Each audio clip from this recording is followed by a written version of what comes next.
brain rot, AI slop, AI hallucinations, AI psychosis, and AI colonization. 3 years ago, these words didn't exist in my vocabulary.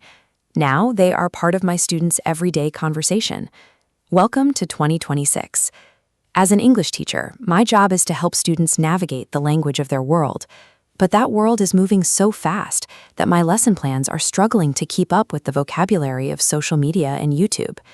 In my classroom, the textbook has become a history book. We look at the world it describes from only 7 years ago and see a reality that no longer exists. Every morning brings another model, another breakthrough, and another set of headlines. Staying informed has become a full-time job. The sheer volume of these updates forces a choice. You either spend your time tracking every change, or you accept that the language of the world is evolving without you. Sam Altman, the CEO of OpenAI, describes a future where intelligence works like electricity or water. It's a utility, available on demand, and you pay for exactly how much you use. We see this model in action today through token-based pricing. Intelligence is being broken down into metered units, where access depends on whether you've hit your usage limit or paid for the next tier. This is a departure from how we used to think about knowledge. Historically, it was something you accumulated slowly over years through books, education, and lived experience. Now, it's a transaction. If you want a quick answer, you pay a little. If you want the system to handle a complex logical task, you pay more.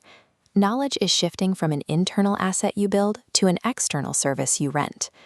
I am currently using AI to question the nature of AI. It makes me think about what is actually happening behind the screen.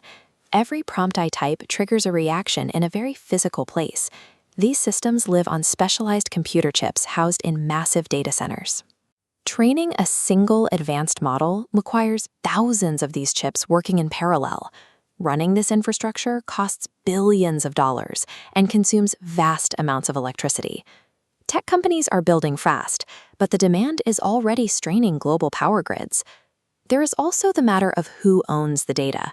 Writers, artists, and musicians are currently in legal battles over the use of their work to train these models. If the law requires them to be paid, the entire business model changes. The clean text on the screen is tethered to a physical machine that is running out of electricity and legal permission. When I sit down to use these tools, I tell myself it'll take 5 minutes. 5 hours later, I'm still there. One prompt leads to another, and the rabbit hole never ends. For someone who is neurodivergent, this kind of novelty is magnetic. AI provides a constant stream of it. We can see the potential for good. AI could accelerate medical research, help solve climate problems, and make education more accessible for everyone. But we have to consider the alternatives. What happens if the price of this utility suddenly spikes? What happens if the internet is so flooded with AI-generated content that we can no longer tell what is original?